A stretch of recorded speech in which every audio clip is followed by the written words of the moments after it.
guys, so we want to talk today about insulation, why it probably needs to be removed, how we do it, how it's different than other people. So first things first, we're in a really beautiful yard right now in a beautiful neighborhood, right? And won't say where, but it's on a golf course and stuff.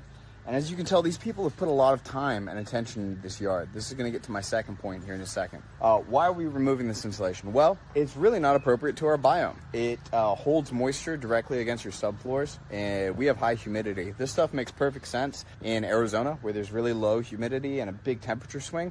But here in the Lowcountry, this is the worst thing you can do for your wood. On top of it, it makes a pre-made temperature-controlled nest for rodents and roaches. They love to get up in there, and that's the main reason we're getting rid of this today, is because it gets rid of their habitat. This is not even close to all of the insulation we've removed from here. We got a bunch more here, and it's already getting taken to the truck to go dump. But I wanted to talk about how we do it, how it's different than other people, and why we do it this way. So anytime I work with other crawl space people and they see me doing this, they laugh at me. They think it's ridiculous that we take the time to bag this all up. It's a huge pain in the butt. It takes a job that could be 2 hours and can make it into a full day or more. It was more in this case. And here's why we do it.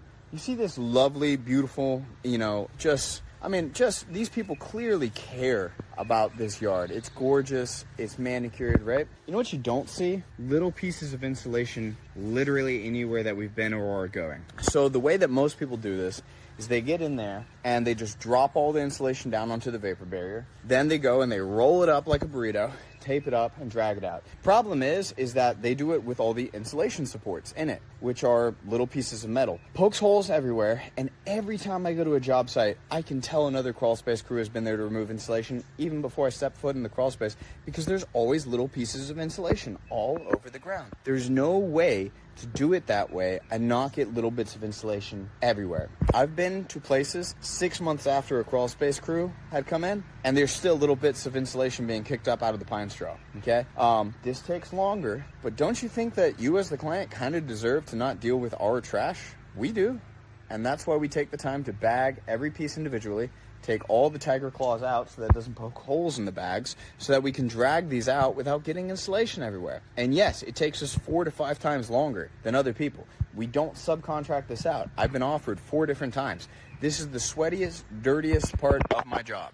It absolutely sucks. And yet we're never going to sub it out. We're never going to do it another way, because this is the only way that I'm aware of to make sure that insulation doesn't get everywhere. And you might be saying, oh, well, we'll clean it up afterwards. Good luck with that. You get up in this pine straw and you go and find me all the little pieces of insulation. Good luck. I'll wait. It'll take you 2 days and you still won't do it right. This is the only way to make sure that this beautiful landscape that these people have taken care of stays not full of fiberglass and BS.